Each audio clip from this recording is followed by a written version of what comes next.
Okay. So good morning to all the people in the room and the people on Zoom. I'm very glad today to talk to you about the landscapist, Turner and the landscapist in the UK. This is the second part of Romanticism in the UK, and we're going to see how it applies particularly on the way landscapists are going to understand nature or interpret it. And this is really going to be the big contrast between people like Constable and Turner. So let's go straight on to a quote by Gilpin that insists on a particular description of a landscape. It should be rough, intricate, varied, or broken forms of nature without obvious straight lines. And then the composition should work as a unified whole, incorporating several elements. A dark foreground with a front screen or side screen, which is, by the way, very much what Claude Lorrain was doing already in Italy. And a bright middle distance, and at least one further less distinctly depicted distance. A ruined abbey or castle would add consequence. A low viewpoint tends to emphasize the sublime, and we'll talk about that principle in a minute. And then some extra help from the artist to create perfect composition, add a carefully placed tree. So what you see there by Gilpin is something rather artificial, because it's not nature as you see in front of you, but it's nature reworked by the artist. And they go, as we will see a little further, with some artists that literally go to see these ruins, for example, with a hammer, and are ready to break down some of the ruins to make it more romantic.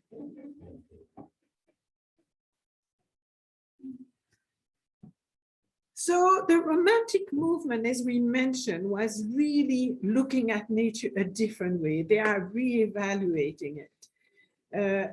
By that time, more than a third of the works that were exhibited at the Royal Academy were landscapes. And this is a completely new movement.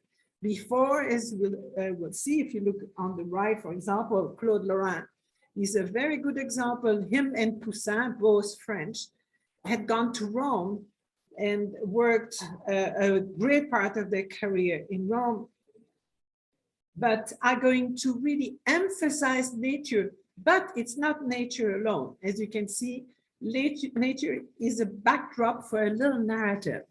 It's going to be biblical, it's going to be mythological, it's going to be different things. But there is always a few people in the foreground. What happens already in the Netherlands, and we'll see that next year when we do 17th century in the northern countries, in the Netherlands, we already have some people that paint landscape for their own sake, which is literally, in their case, a celebration of their newly gained country. But at this time, at the end of the 17th century, early 18th century, 19th century, we have that very different concept of just nature. And it is going to be not only a celebration of nature, it's going to be a study of nature, as we see with Constable. Once we move to Turner, it's going to be a personal interpretation, and it becomes completely subjective. So we really have these different currents in between. So here we have two examples of 17th century landscape. By Salvatore Rosa on the left. And again, we do have some figures in the front that are just a very minor addition to the grandiose expression of nature, monks fishing. And then on the right, Claude Lorrain, typical landscape, generally framed on both sides by a tree. This is going to be very typical of Lorrain. It's almost like a formula, if you want. But it was so pleasing, particularly to the British, is that in every mansion in England or in the UK in general, in every mansion, you had to have a Lorrain. And it typically was set next to the window, and those that had enough money to it would transform the landscape you could see through the window to accommodate what was shown on the painting. So Claude Lorrain, and actually he did go to England at the time, but was extremely, extremely successful there. And so it definitely had a great influence on the whole principle of landscapes. So here is by Gilpin, the one that we read the quote from early on, the Penrith Castle. He was an Anglican cleric, schoolmaster, and author. And he is really known as one of the originators of the idea of picturesque. So he loved Rugged Mountain, and as you saw in that quote that I gave you, but the idea of picturing it, of painting it or drawing it was still a little bit artificial. It had to follow certain dictates that he had given. He published an essay on prints where he defined the picturesque as that kind of beauty which is agreeable in a picture. So here we have an example of what he did. But as I mentioned, generally speaking, there is a return to nature. Is Rousseau responsible in part? It could very well be, but many other writers, and as we know, as I showed you early on last time, there's an enormous amount of new poets who are going to come at the end of the 18th century and the beginning of the 19th century, that particularly with Wordsworth, is going to be incredibly romantic in this description of nature. So even we find books that are completely dedicated to regions of England. Here you have the English lakes. And it became very fashionable to just jump into a carriage and go into the beautiful landscape that you can find in England. But it became so, such a fashion, sort of fad, that it became sometimes ridiculous. And so it became even satirized by some people, just as William Combe in the text, and Rawlinson, who is the great illustrator and caricaturist in England in the 19th century, illustrates that book, The Tour of Dr. Syntax in Search of the Picturesque, where he shows the man on a mule or on a horse, completely oblivious of what is around him, but just in taking notes, you know, that his horse is actually going into the lake and he doesn't even realize it. And so that's very typical of the very satirical mind of Rawlinson. And there is, if you want to look onto the Tour of Dr. Syntax, you have plenty examples on the net. But here we come now to that new concept of the sublime. Sublime, which is really going to define a certain aspect of Romanticism in the 19th century, with the works of Turner for sure, and Milton, and definitely in Germany with Friedrich, who we would see at the next Thursday series. So where does the idea of the literary concept of the sublime comes? It comes from works written by Edmund Burke, and around the first half of the second half, sorry, of the 18th century. It's associated with the treatise that he wrote in 1757, where it really talks about the idea of the sublime and compare it to the idea of beauty, and makes it really quite a difference. The whole idea of the separation between beautiful and sublime comes from, goes really back a long time ago. And we can find this definition that, in short, beautiful is what is well formed and aesthetically pleasing, whereas the sublime is what has the power to compel and destroy us. And that's where you have that whole idea of romanticism. Romanticism is not a particularly positive thing. It often looks at things that are bigger than us and can destroy us.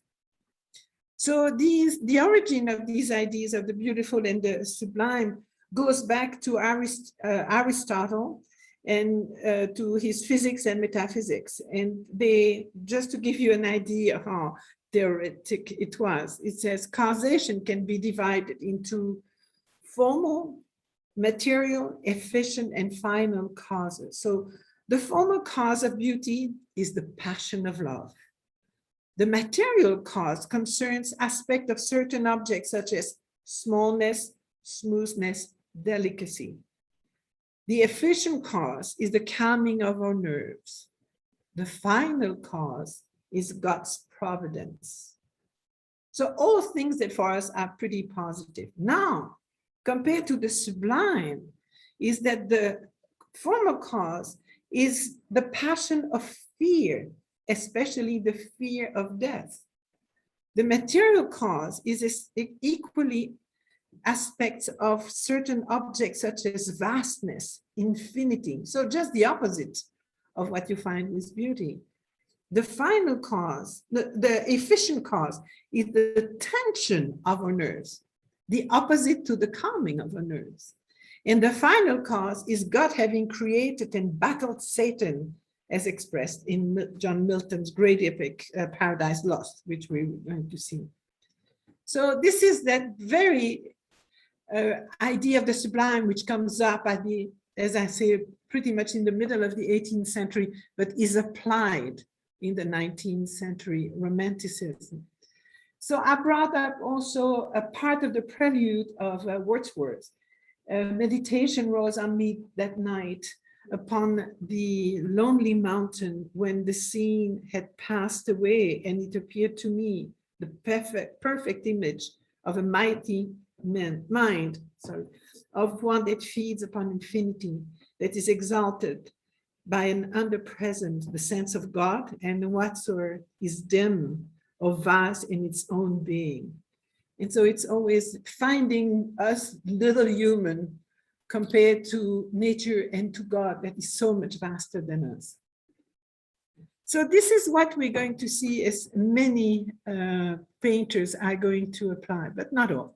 So I bring you, as usual, the timeline, and I put Burke in green on top of it so you can see his impact on the new painters. We saw last time Fuseli and William Blake. This time we saw Gilpin very briefly. We're going to look at Philippe de Larterberg, or de Lutherbourg, because he's French originally. Thomas Gertin, very brief career. Turner, on the other hand, very long. John Constable, John Martin, and we'll finish with Bonington, who also had a very short life. Don't forget tuberculosis was going around, but it's not only tuberculosis, there's still epidemics of different kinds. So we'll start with Philippe de Larterberg, as the English would pronounce it. He was born in Strasbourg, France, to an expatriate Polish miniature painter. He apprenticed with Charles-André Van Loo, who is a long family of artists, and later to Casanova, Giuseppe Casanova. He was elected to the Royal Academy and even nominated Peintre du Roi, so painter to the king. And he traveled to Switzerland, to Germany, Italy, finally settled in London, and started by designing sceneries and costumes for the theater, particularly the Drury Lane theater. He invented the machine that I'm going to show you, at least a representation of it, the Edo Fusicon, that means image of nature. And we'll talk about in a minute. He became a member of the Royal Academy. And then in 1809, temporarily gave up painting in order to pursue his interest in alchemy. And that's really interesting because it gives you an idea of the character and the supernatural. He met Cagliostro, so that tells you everything. that also instructed him in the occult, also took up a face healing, and he died in Chiswick in 1812. So this is the famous Edo Fusicon. So this was almost like a puppet theater when you go, but with no puppet. It was just showing landscapes, and they had a whole mechanism that was built by him, where they would, by the use of different lights and then pulleys and so on, they would create a landscape that was moving. So they had blowers, and so the trees seemed to be moving and so on. It wasn't very successful, attracted at first the admiration of the public, but also of great artists such as Joshua Reynolds. He had the moon that would rise in the back of the landscape. He had passing clouds traveling through the, the stage. So it was kind of interesting. And he was using mirrors too. Anything that was moving at that time was interesting. But we can see very quickly what he's interested. This is when he first, oh, sorry. Yeah, he loves this contrast of light and dark, these very dramatic effects. And this is what you see with the moonlight shown here. That is now in the Museum of Strasbourg, though he painted it when he was in England. And again, in the Netherlands, you find also some painters like Van der Neer, who's in love with the moonlights and with the night landscapes. But what turned to be much more interesting to him, and remember the period we are at, is the Industrial Revolution and what it created. And my God, England was in the forefront of the Industrial Revolution at that time. So when you see these incredible manufactures and fabrics that were in England that were at night, showing that very impressive type of fire. So that what calls Brookdale by night. And he really transposed that pure observation of nature by now, that sensational effects of the industrial landscape.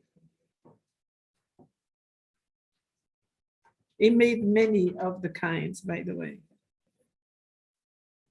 And then the avalanche, an avalanche in the Alps, a cataclysmic avalanche. But again, that's that attraction to the sublime, to something that is bigger than us and frightening.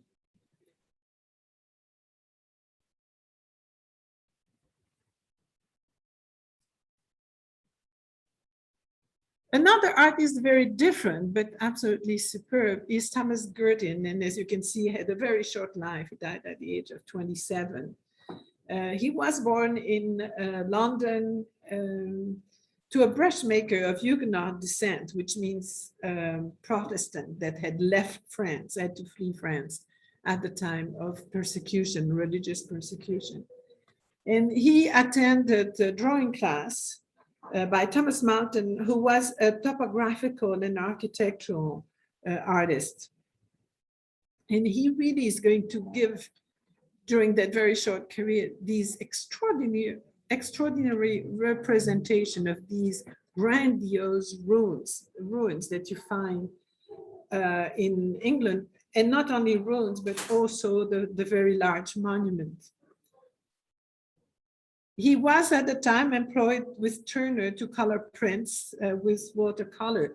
And Turner was quite aware of the talent of Gertin. He said that if Gertin had lived, Turner could not have become a painter the way he was, because he would not have had as much success. He spent 5.5 months in Paris and then died in London in his painting room. The technique is quite interesting. He's undershadowing in gray wash. And then he's adding pastel patches of color to broad washes of strong color. So very new technique. and he experiments with the use of pen, brown ink, and varnish to add richer tone. Turner said, had Tom Gertin lived, I should never have started. So I should have started, sorry.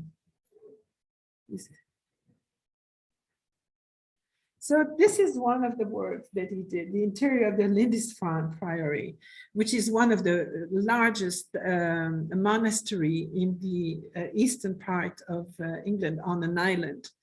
And if you remember, under Henry VIII, all the monasteries were dismantled, and he appropriated, of course, all the wealth of these monasteries to the crown. But at that time, they were abandoned, and these were extraordinary, some of the richest monasteries that you could find in Europe at the time. And this is what is left of a monastery that was re-established in Norman times in 1093 as a Benedictine house, and continued until the suppression in 1536 under Henry VIII. And this is the way it stands. Here is the actual photograph of the abbey, and you can see this is pretty close. But by the point of view that is kind of that worm position, you look up, it makes it much bigger, much more impressive. And if you look at the scale of the animals, it is also distorted, which is the very typical characteristic of romantic the romantic movement.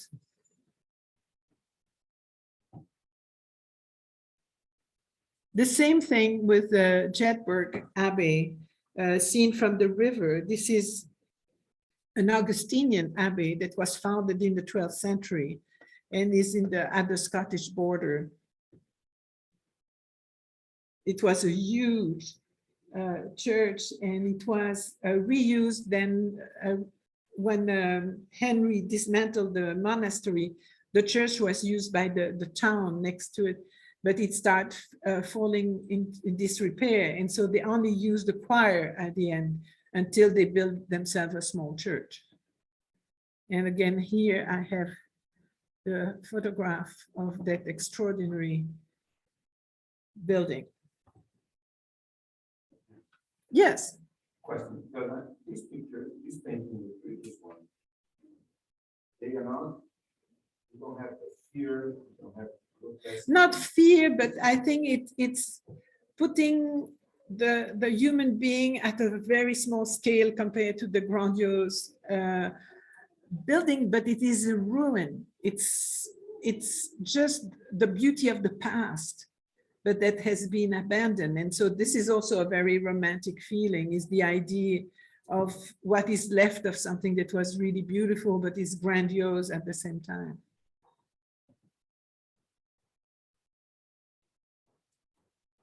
And here's the Durham Cathedral, which is absolutely superb. It's seen from the river. And this is so different when you look at pictures of the Durham Cathedral. Normally, what you find, the cathedral is quite impressive already, but seen from down the river with that bridge, it really gives you a completely different feel. And here is a view. So you see there too, how he managed it the way he wanted. So there is a slight difference between reality and what he represented.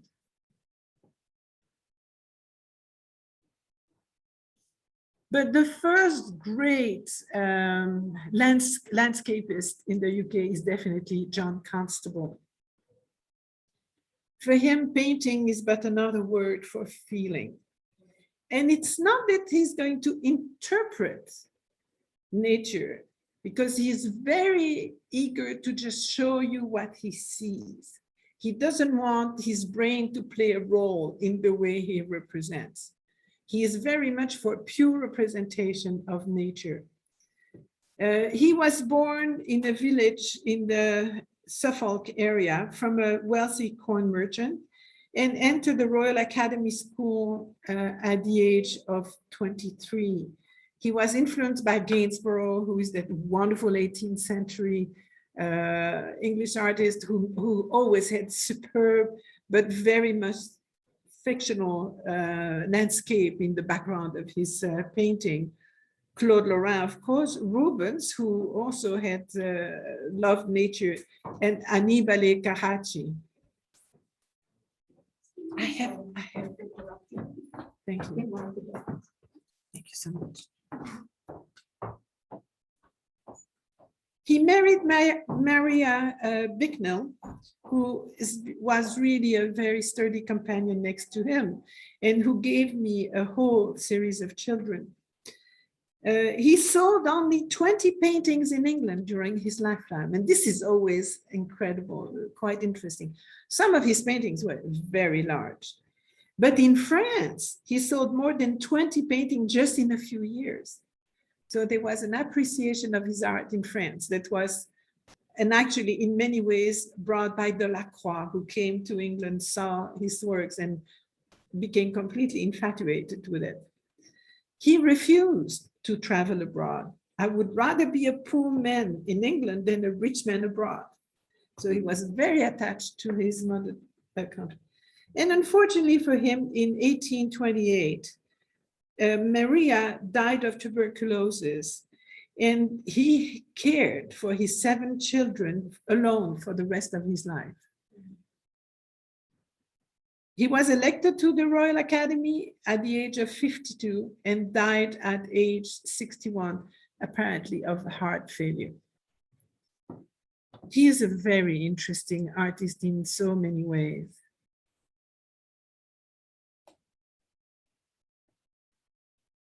This is a painting he did early on in his career in 1802 of Dedham Valley.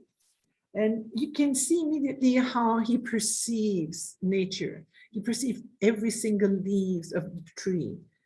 He came actually very quickly to a type of technique that is called the Constable Snow, where he spreads around the canvas some white speckle of paint to highlight each of the leaves that gives you that kind of life. You know, the reflection of the light on the leaves. When you look, there is some sun, you can see that that reflection of the light. And it gives really a life of its own to the painting. This is very similar to what Vermeer is doing actually in the 17th century in the Netherlands, and it's called, that we call Pointier. This painting he did was really an homage to Claude Lorrain.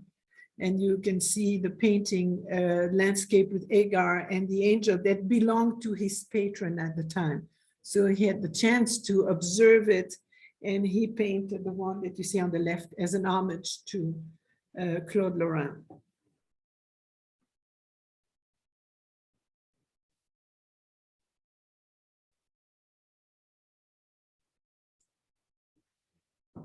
When they were married on the 2nd October 1816 at the St. Martin's Church by his friend, the Reverend John Fisher, who's going to remain a patron of his until Fisher died, Fisher invited them to stay with him in near Weymouth on the coast there. And the constable said, the country here is wonderfully wild and sublime, and well worth a painter's visit. So for him, the thing is, it's sublime as it is. He's not going to make it look bigger. He's going to not improve, but let's say improve the landscape paintings, if you want, by making it so faithful to reality. And that's going to be his way of doing it. This is probably just a sketch of a later work, but it gives you already an idea of what his main interest is: clouds. He is going to become quite an observer of clouds. And they believe that his father had a mill and therefore depended on the weather for the good functioning of the mill. And so he was used to observe clouds and the weather to know what to expect. And so this is already a good example of very young and very early on how he observes nature.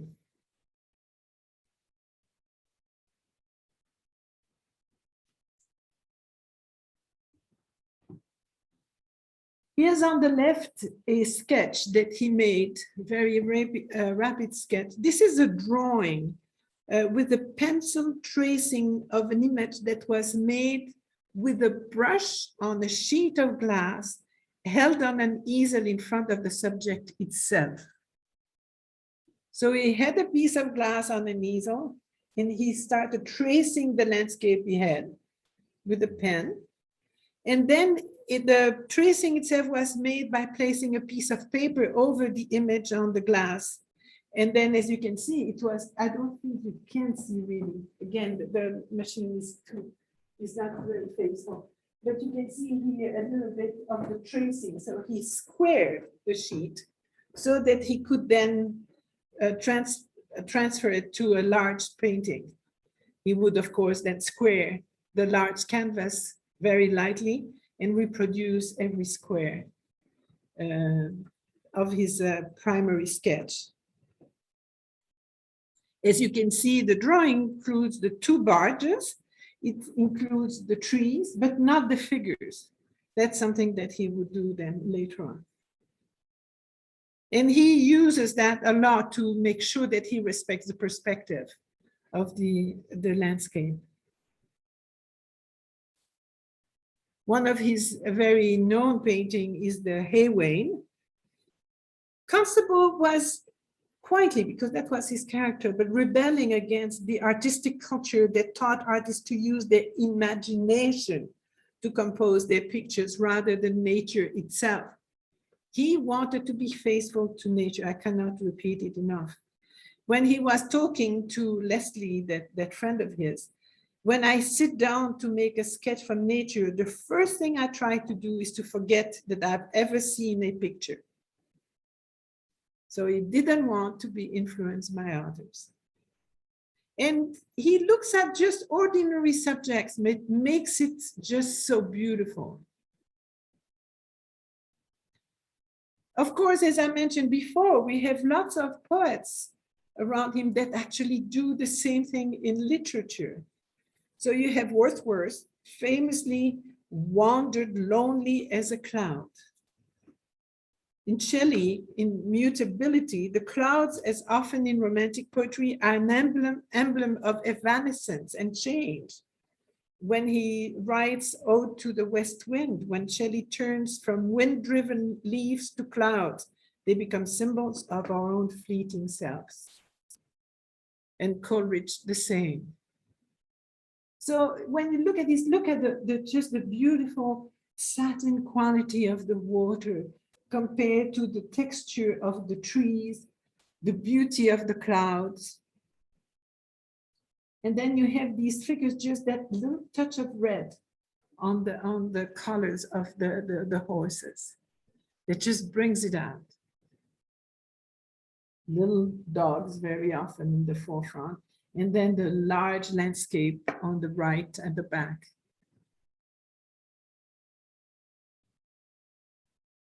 But also you have to look at, this is part of his large canvases. Look at the size, 51 by 73 inches. This is not a cabinet painting. It's a large painting.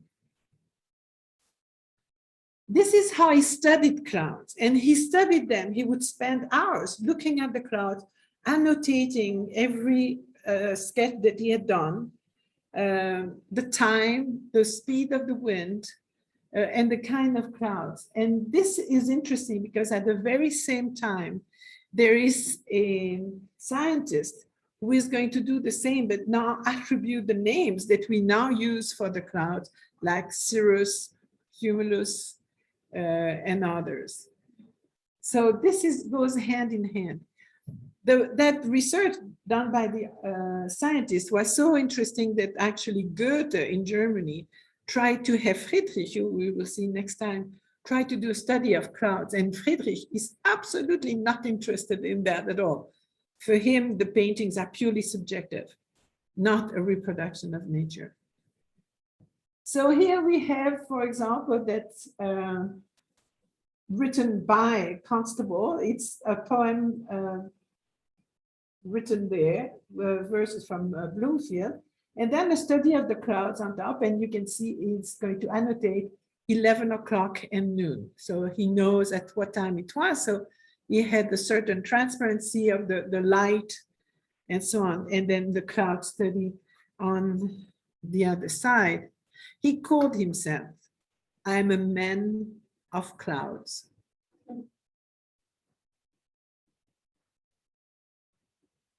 And he did oil studies, he did watercolors of the clouds, quite interesting, sometimes on larger format, though he considered that more difficult because he couldn't achieve the crispness on larger clouds than he could on the smaller study.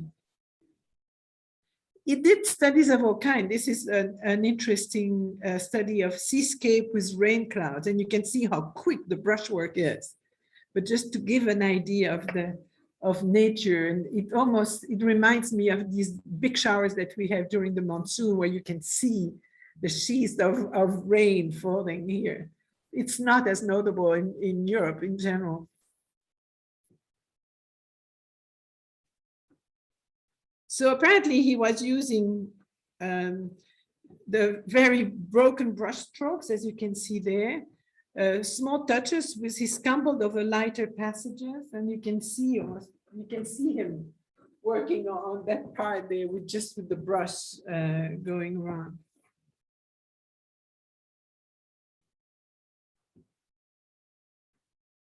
And what is interesting is definitely he was influenced by the meteorologist Luke Howard, who was doing these studies.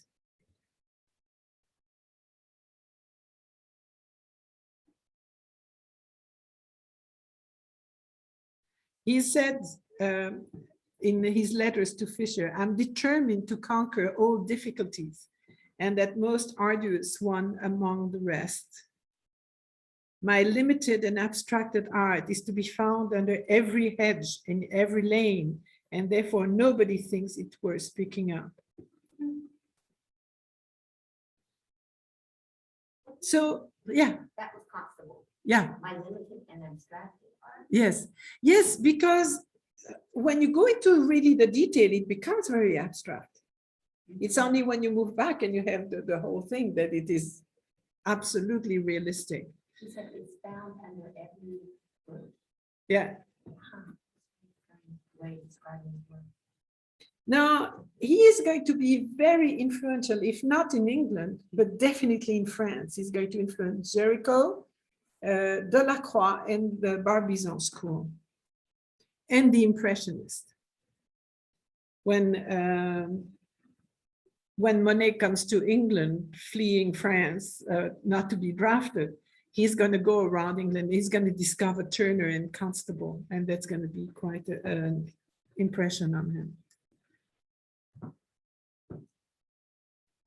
In 1822, John Fisher, who was the Bishop of Salisbury, is going to give a commission to Constable of a view of the Salisbury Cathedral. And this is the first version that he did of the painting, which was immediately refused by the bishop. And despite the fact it's absolutely beautiful, it was too dark. He wanted a more cheerful weather, if you want, to represent the cathedral. So Constable did about 5 sketches before the bishop was really happy. But you can see that despite everything, he puts the bishop there on the left of the painting with who has his wife next to him. But a very beautiful way. You can see that tower of the cathedral is almost kind of a contest, a man-made rival to the big tree that is in front. And here is the second version, which he accepted. Sorry, made a mistake in animation here. And that one is now in the Frick collection, by the way, in New York. But you can see how There is more light. There are still the cloud, because that's absolutely part of it. And the bishop is still there, showing the beauty of his church.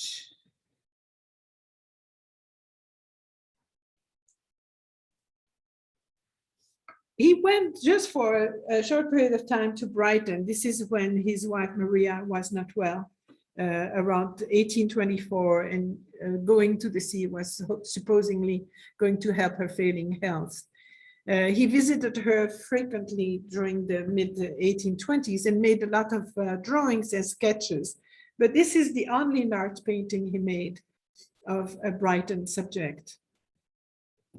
Now, it was when he exhibited it, people just couldn't believe how you could almost feel the humidity, the density of the air in the way he shows the clouds, and almost it filters through the air. So some of the critics said the atmosphere possesses a characteristic humidity about it that almost imparts the wish for an umbrella.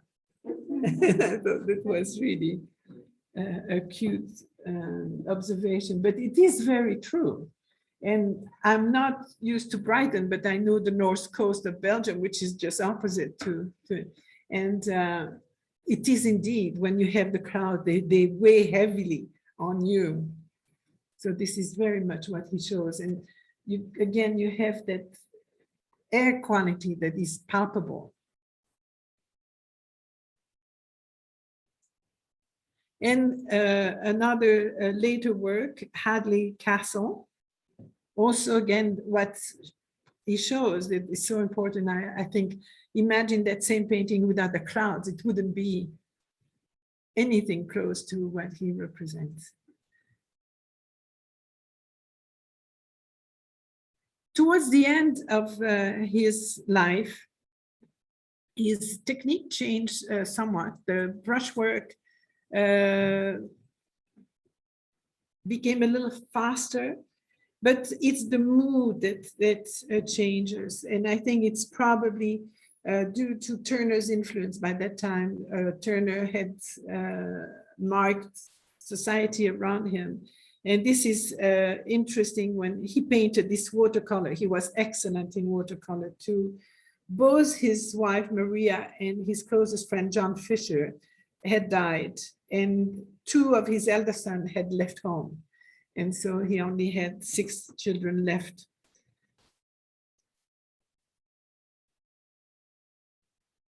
And of course, this is Stonehenge. I don't know who of you has been to Stonehenge, but it shows it in a very different way, because when you look at it now, it's all green around it. But this looks like a desolate landscape, kind of almost an announcement to the Last Judgment or whatever, but it's really kind of hard. And what you see, this curved form in the back are supposed to be rainbows.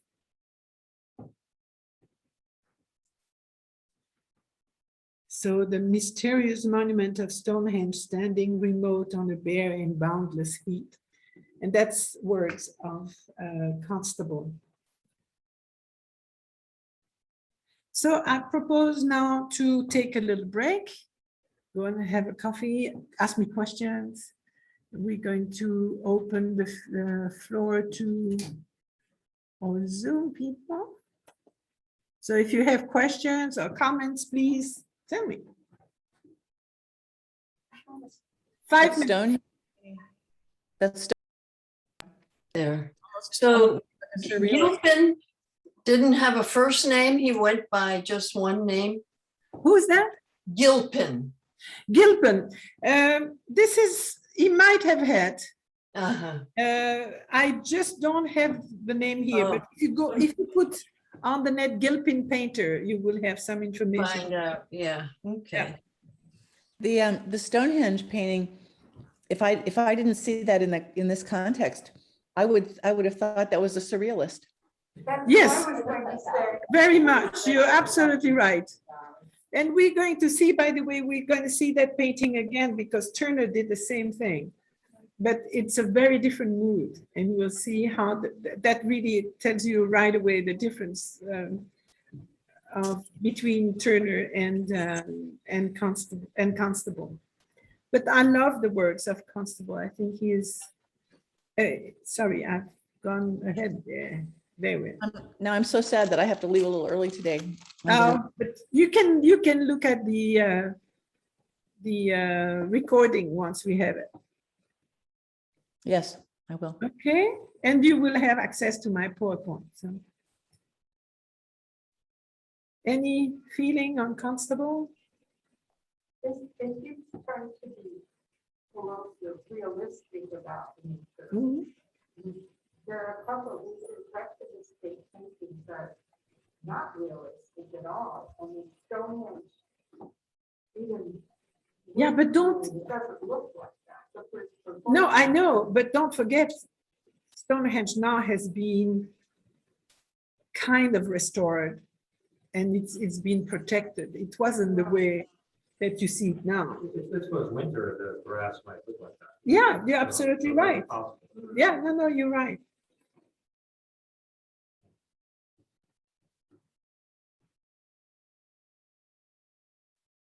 But of course, once we come into the tournament of Turner, everything becomes different. On the Edo Fusicon, that wasn't a slideshow. No, It was just. it was like a picture. It was, when you go to a puppet theater, Yeah. so it had a shallow depth, but with decors, like at the theater. Would it have layers that? It would have had layers, you had clouds passing by, you had the moon coming up, you had pulleys, and you had mirrors that were bringing different ideas. So it was apparently quite fascinating, but you couldn't change it too much. It was always the same thing, You can't be 100 different landscapes. That would be really interesting. Exactly. But they were looking for animation. Don't forget, a photograph is going to be invented around 1834. So Well, we're he getting did it a there. little bit himself with the glass tracing, right? That's a little bit. Exactly. So But what he that's was trying to get something that he could it's work on later, right? it's also a little similar to the camera obscura, except it was not in the camera obscura, but he was doing it through a piece of glass. I would love to see what the producer of the immersive Van Gogh exhibit would do with Yeah. paintings. Yeah, but I think they are planning to do more of that. Oh, Because I saw when I bought the tickets, they were, would you be interested in? And they showed the name of a few artists at the bottom. So I'm going on Monday. Oh, you haven't seen it yet? No. No, I'm going on Monday. Have you seen it? No, I'm not going to see it because there's something about the concept of what they're doing, it's like commercializing. You can't avoid it. I was very- It's a big enterprise and they have to make money on it. I Otherwise, was very skeptical. I was very skeptical about the Van Gogh immersive experience. And for that reason, he did not mean for his art to be seen that way. I said to myself, but after I saw the exhibit, I said, if he had that technology, that's exactly what he would have done. I think it makes us feel something. It's just like the movie that Scandinavian movie they had done that was all animating his pictures and telling his story through animation of his own pictures. Yeah. That was quite interesting. Yeah. Okay, we're going to go on. So I'm not lasting too long. So I'm going to mute you again and we can talk at the end.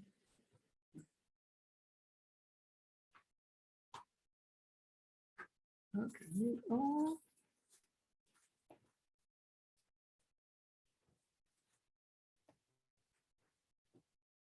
So now we come to, okay, why doesn't it want to turn?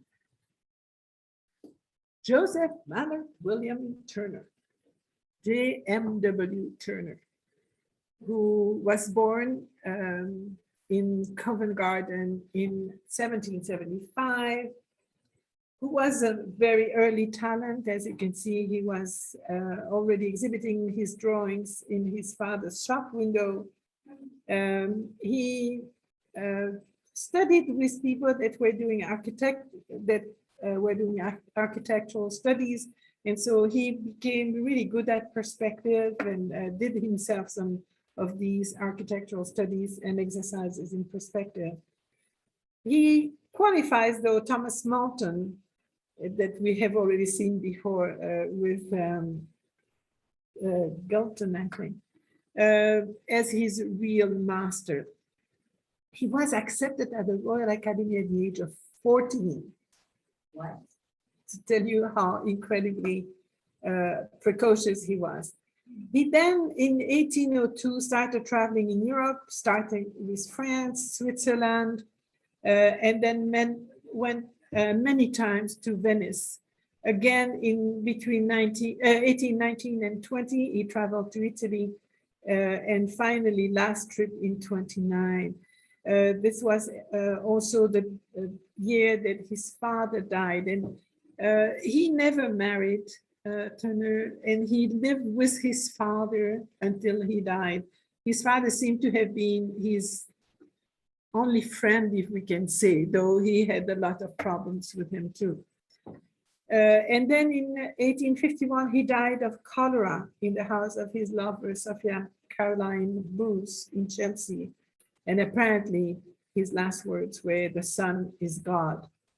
He is buried in St. Paul Cathedral next to Sir Joshua Reynolds. And I tell you, if you go to London, don't ever miss the lower level of the St. Paul's Cathedral. You have all the poets and the painters that are buried there. It's quite remarkable. He was, as I mentioned, he never married, but he's most probably, he fathered two daughters through his maid companion. Got two daughters who one lived only a short life, the other one lived in her 60s. He was championed all his career by Ruskin, who was that very important art critic and art writer in London, who thought that he gave a stirringly and truthfully measure the moods of nature.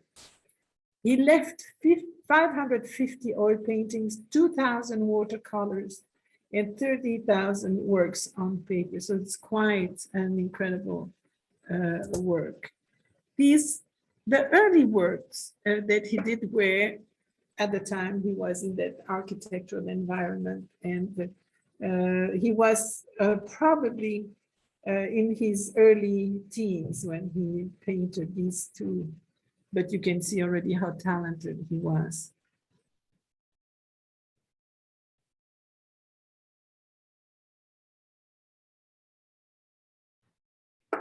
In 1796, he exhibited Fisherman at Sea. That was his first oil painting for the Academy. And that shows you that kind of nocturnal moonlit scene of the needles of the Isle of Wight, but showing also boats in peril. And again, these come back to these very romantic views of the excess of nature, how man is really lost and a puppet, if you want, in front of the force of nature. He is, at that time, he shows really an influence by artists like Claude, like Joseph Vernet, 17th century French artist who made these huge marine paintings. Larterberg, and then two smaller English artists of the 17th century, Monami and Francis Swain.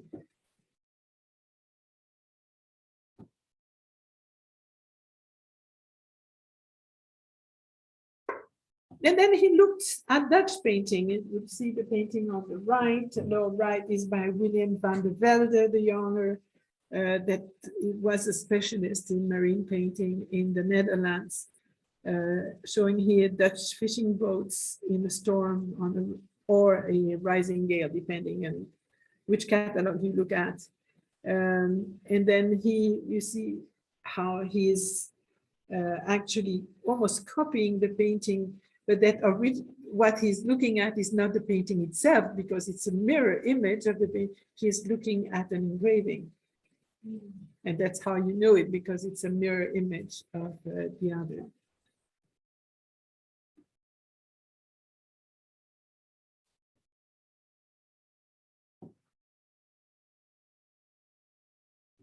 During his trip to Switzerland, of course, he will witness some avalanches.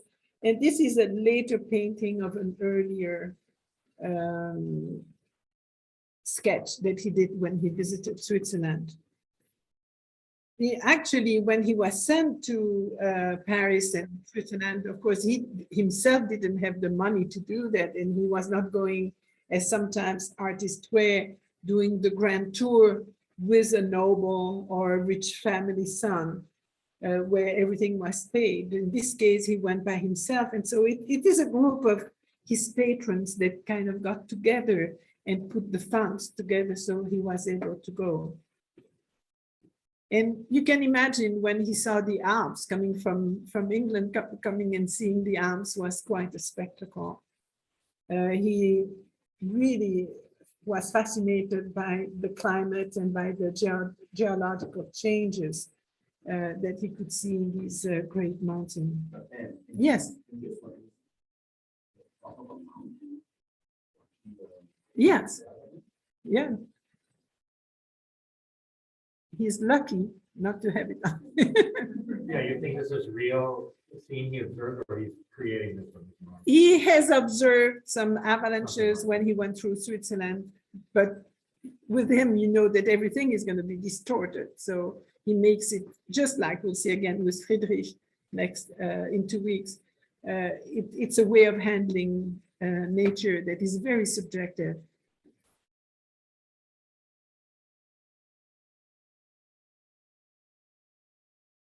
And there was, by the way, a very large avalanche in 1808 in the Grison in Switzerland that killed a lot of people, and he heard it, and that probably brought back some of the things he had seen in Switzerland, and he decided to make. But again, when you look at that, this is that revelation of human vulnerability. And that's that very romantic concept. It's the idea we are such a little nothing compared to nature. Nature is going to hit us. And we've had lately the proofs of that when you have a hurricane or when you have other things. Human beings, unfortunately, are very powerless. He was also, he made a series of etchings for the book Liber Studioli that he did in 1812, where just like Claude Lorrain had done with the Liber Veritatis, which is the book of truth, where he has a record of almost all the landscape that he did. It's almost like the equivalent for Turner, where he kept a record of many of the small sketches he had done and turned them into etchings.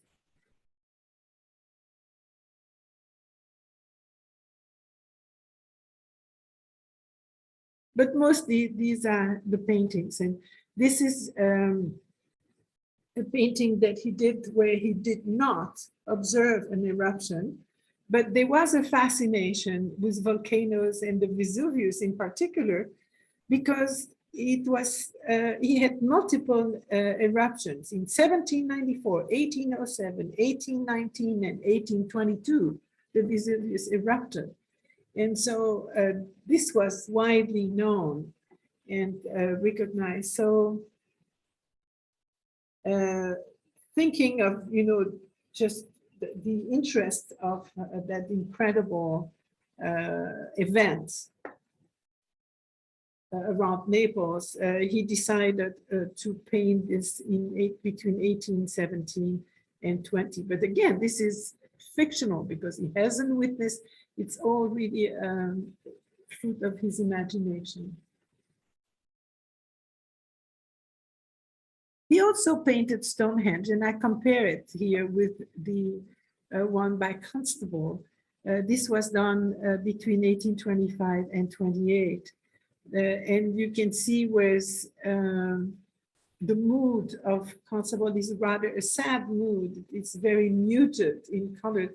With Turner, it becomes, it's like on fire. It's just very different. And he takes a lot of liberties in the way he represents the stones. They are not the real stones. They're not the proper scale. And he's added and removed some. So again, with Turner, things are much more subjective than with Constable. He was, of course, fascinated by fire. And when the houses of Lords and Commons caught fire in London, that became an incredible spectacle for everybody that was around. And these are two of the representation of that very moment. Actually, in this case, in 1834, he witnessed it firsthand.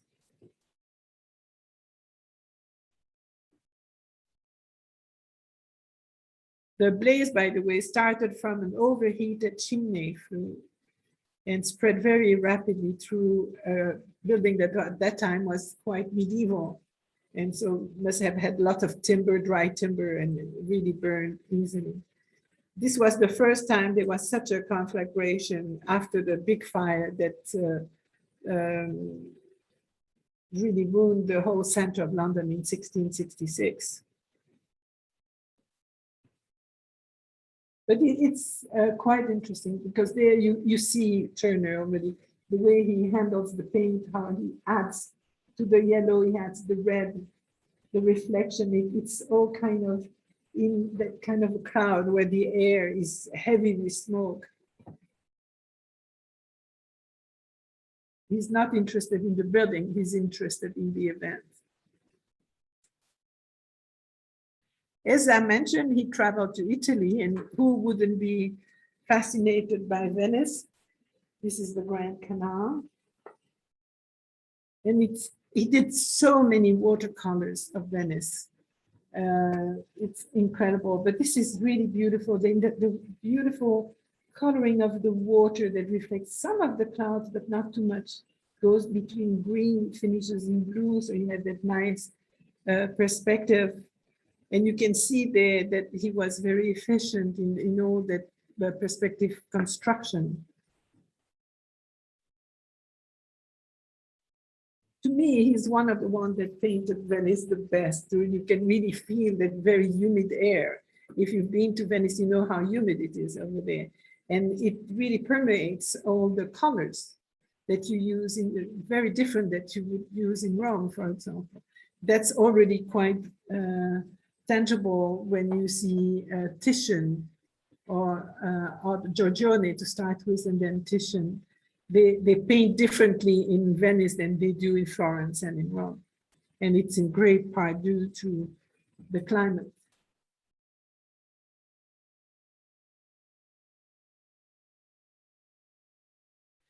This is one of the latest painting he did about Italy. This was made 10 years after his final journey to Rome.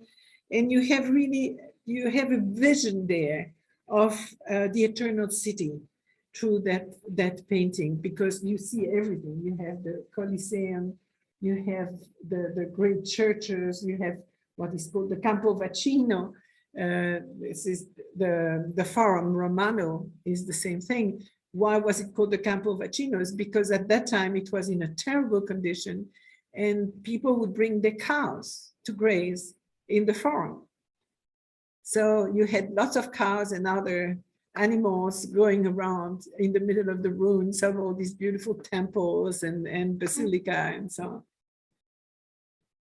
But again, Turner for me is a genius. When you look at the way he handles the paint, he dissolves things so well that it becomes like a dream.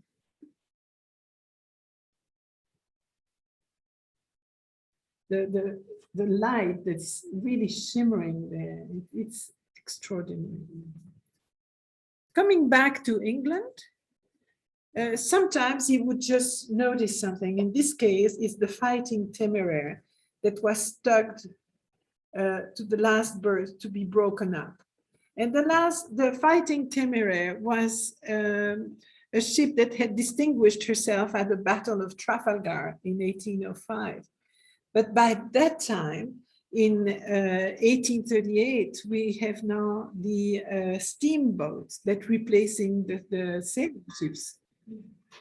And so these old ships are, instead of conserving them or celebrating them, are sent literally to be broken up. And for him, it was a tragic story that had to do with industrial revolution into the new world, modernity, compared to the nobility of that old ship.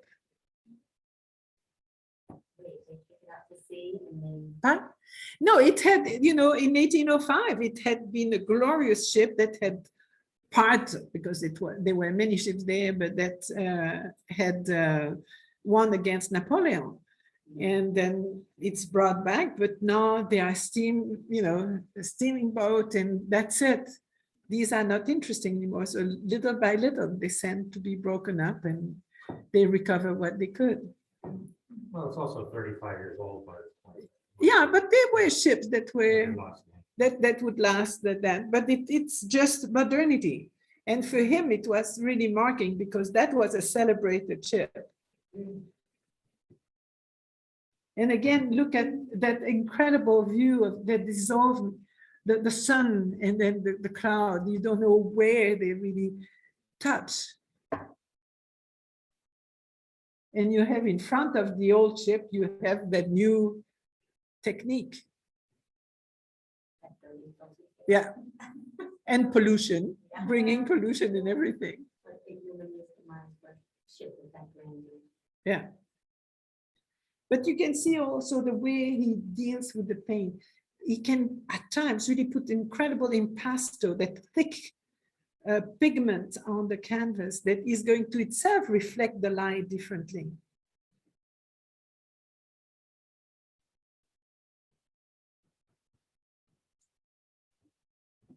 Another of his great painting, the slave ship, it's in Boston, so don't miss it when you go to Boston. Very, very opposite to what we have seen with Constable. You can see here is nature. Turner was a very difficult character, very complicated character.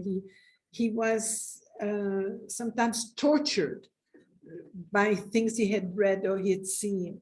And in this case, it's again, it's nothing that he observed, but something that he invented, that he created, that really proves his attraction by a natural disaster. The brushwork is incredible, so dynamic. I mean, you can physically feel how he applied the painting to this. What the subject is here is slavery. And slavery was abolished in Britain and its colonies in 1833. And this is what inspired him when he painted the slave ship in 1840, because he had read The History and Abolition of the Slave Trade by Thomas Clarkson in 1839. What it shows here, it's something that happened in reality that he, as I say, never witnessed, but in 1781, the captain of the slave ship Zan had ordered 133 slaves to be thrown overboard so that the insurance payment could be collected. The ship was caught in a terrible storm, and to make it lighter, they threw off the slaves. And this is what you see, the hands of the slaves that are trying to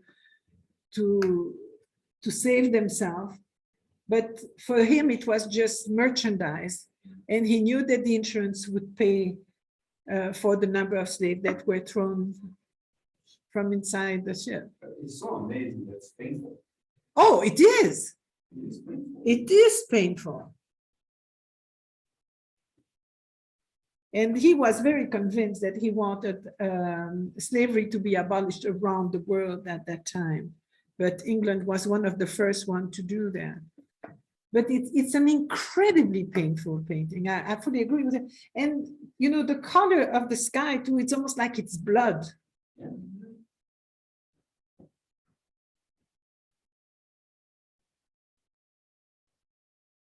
Now look at how more and more abstract he becomes.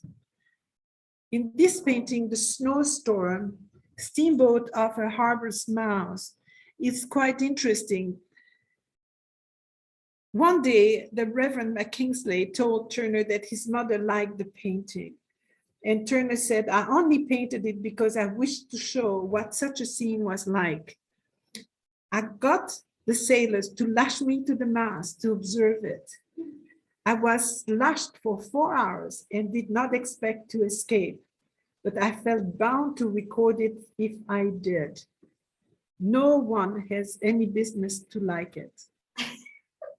But that is, no, this is apparently apocryphal, that it's not the apocryphal. It is apparently not a real thing, but he loved to tell the story. And so you can imagine him bound to the mast of the ship in the middle of the tournament. But look at the way he handles it. You can barely see the ship. It's just a thin line. But everything is turning around. It's an incredible energy in the way that he turns it.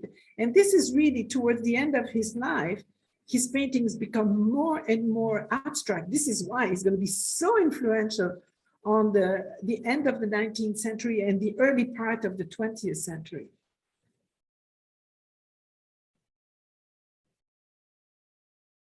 But he was 67 when he did this. So wow.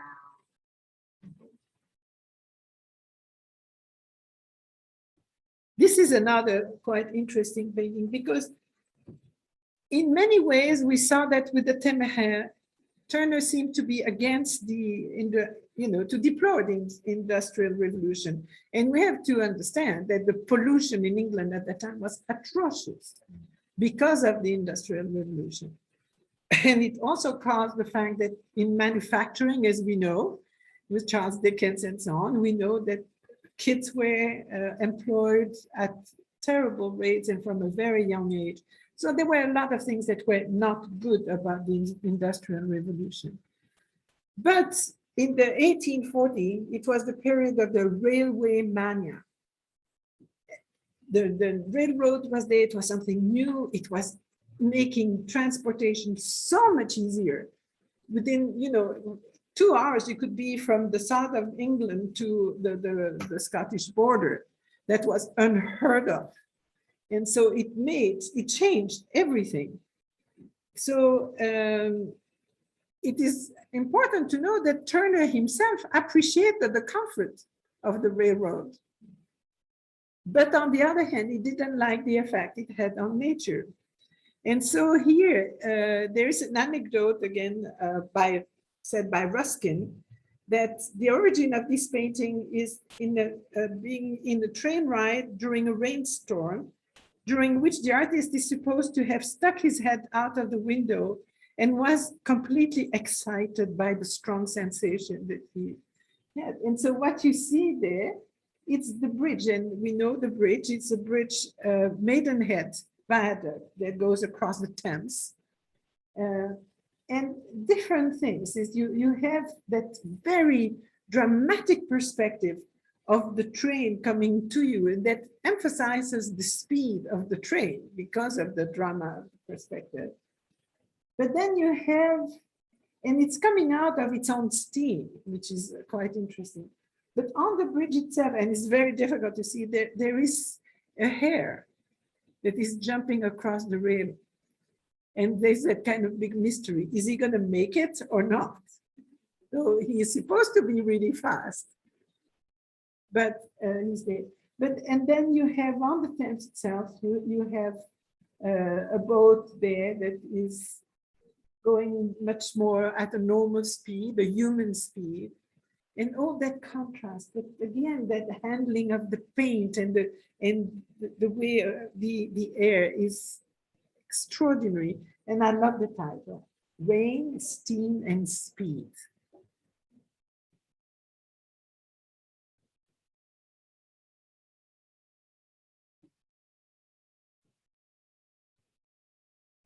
Towards the end of his life, and I've gone over time, John, sorry, but I knew I was going to today. The end of his, then look, he comes completely abstract, and these are representing the celebrating God's covenant with man after the flood. And so you have the morning after the deluge, and you have on the right shade and darkness. This is a pair. It was supposed to be shown as a pair, the evening of the deluge. So the one on the left shows the serpent in the center that represents the brazen serpent raised by Moses in the wilderness as a cure for the plague. Here it symbolizes Christ's redemption of men in the new covenant. He actually added to that normally some verses that unfortunately I don't have. In the other picture, companion picture, look at how it changes completely the palette. You have very warm colors on the left, very cool colors on the right. And so that you have the opposition of cool and warm, and of course the emotional sensation that are so contrasted. And that's, again, you can look at that as an expression of the sublime, because we come now in front of that impenetrable will of God.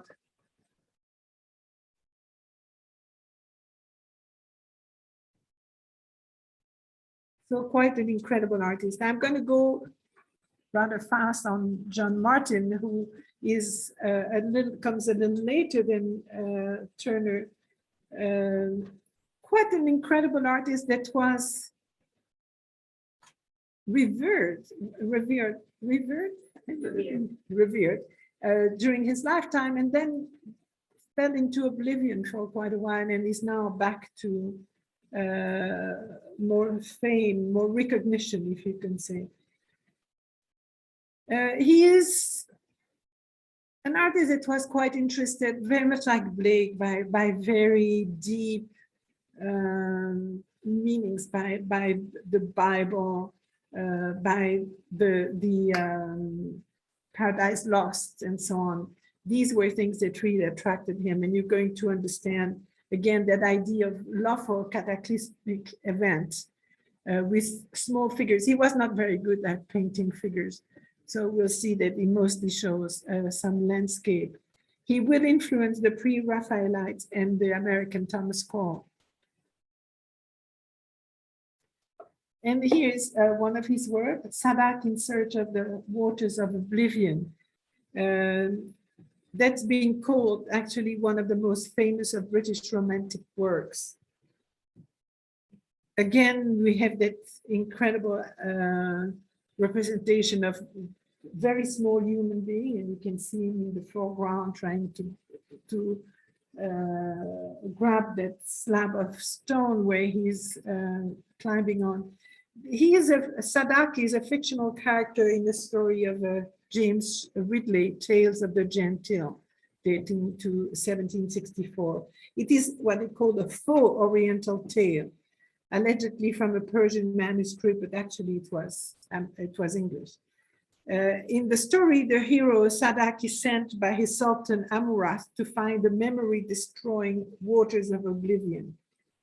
The Sultan maliciously intends to use the waters on Sadak's wife, Kalasran, in a seduction attempt. Sadak endures a range of trials, a tempest at sea, a plague, evil genie, a subterranean whirlpool before he reaches his goal.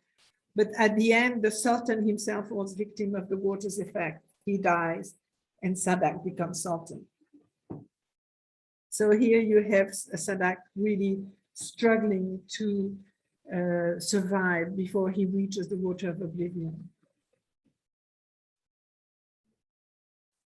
A really interesting painting is Belshazzar's Feast. This is only a study, actually, for the original painting. The original painting got damaged during transportation. It's huge, and it got damaged while transported. And so when it arrived, actually, at the National Gallery, it was refused because it was too big, and it ended up in a private collection. So the story, as you know, is described in the book of Daniel, where the Babylonian king Belshazzar is said to have defiled the sacred vessels of the enslaved Israelites by using them to serve wine at the banquet. The banquet is then disturbed by the appearance of a divine hand, which wrote a glowing inscription on the wall. And that comes, the expression writing on the wall comes from there, which was interpreted by Daniel as the announcement of Belshazzar's doom. And indeed, Belshazzar was killed that night, and Darius the Mede is going to succeed him.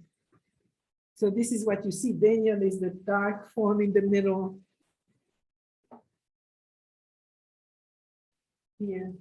And then Belshazzar is on that side. But look at that incredible decor with the columns and then the light coming from the sky. One of his biggest work is the illumination of the John Milton Paradise Lost, and I'm only showing you two of his, but they've been very influential on English painters later on, because Paradise Lost has been such an inspiration for many artists.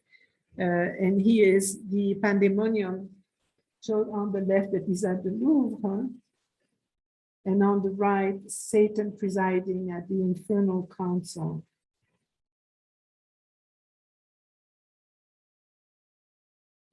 That epic poem of Paradise Lost was extremely influential during that time, quite a source of inspiration for many artists. His biggest work was The Last Judgment. And these are actually 3 different panels, because it's huge. This was done during the last 4 years of his life. They are at the Tate in London. He actually died. He had a stroke that paralyzed his right side, and he died in 1954, just after finishing it.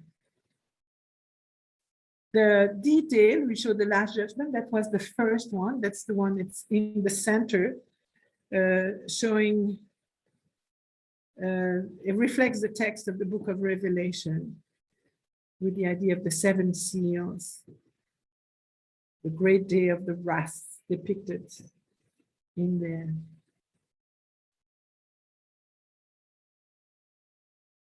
The second one, the great day of his wrath, sorry, this is the one that some people see that as the collapse of Edinburgh in Scotland.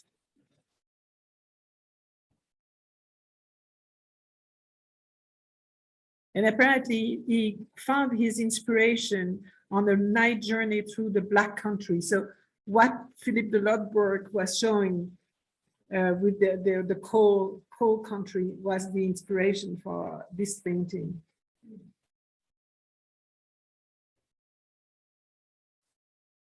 And here's the text, if you want to read it, on Revelation. It tells you, and said to the mountains and rocks, fall on us and hide us from the face of him that sitteth on the throne, and for the wrath of the Lamb.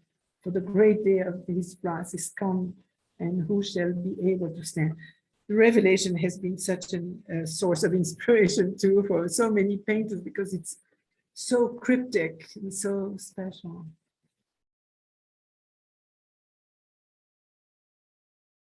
And then very quiet is the last part of the triptych, the Plains of Heaven,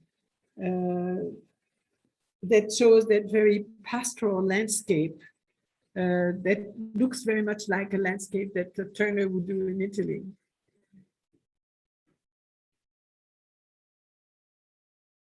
And very quickly, I show you a last artist that is absolutely delightful, Richard Parkes Bonington, who spent most of his career in France.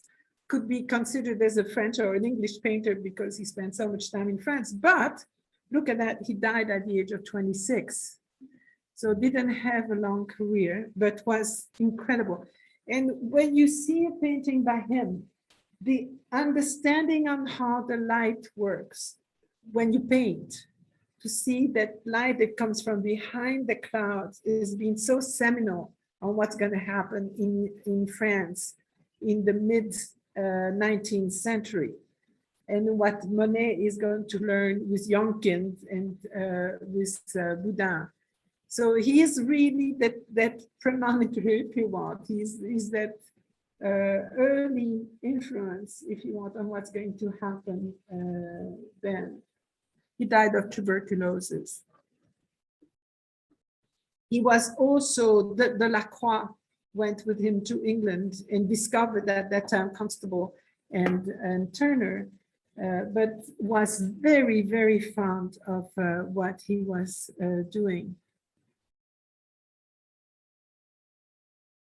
This is what he did in Venice. And again, there you have that sense of light that is so beautiful. It's not anymore fused as Turner shows it, but it has a very, very amazing sense of light.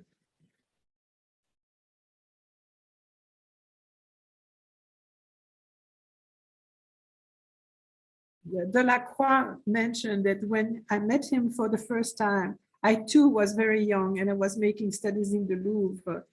Already in his genre, watercolor, which was an English novelty at that time, he had an astonishing ability. To my mind, one can find in other modern artists qualities of strength and precision in rendering that are superior to those in Bonington's picture, but no one in this modern school, and perhaps even before, has possessed that lightness of touch, which especially in watercolors makes his work a type of diamond.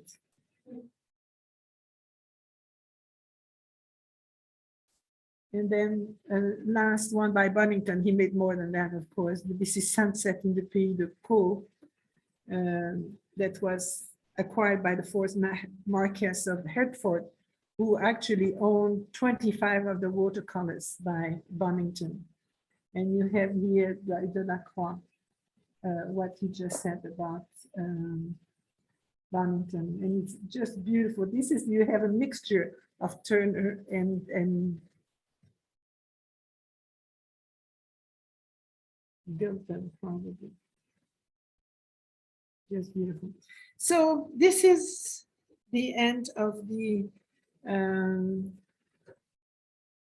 English Romantics. Next time, we will look at the sublime landscape in Germany, and particularly with Caspar Friedrich, who is extraordinary. This is a painting by him. And where we leave completely any objective view of landscape, it's going to be very much a response to literature and to a whole pattern of thoughts. So thank you very much. Thank you. Let me stop the...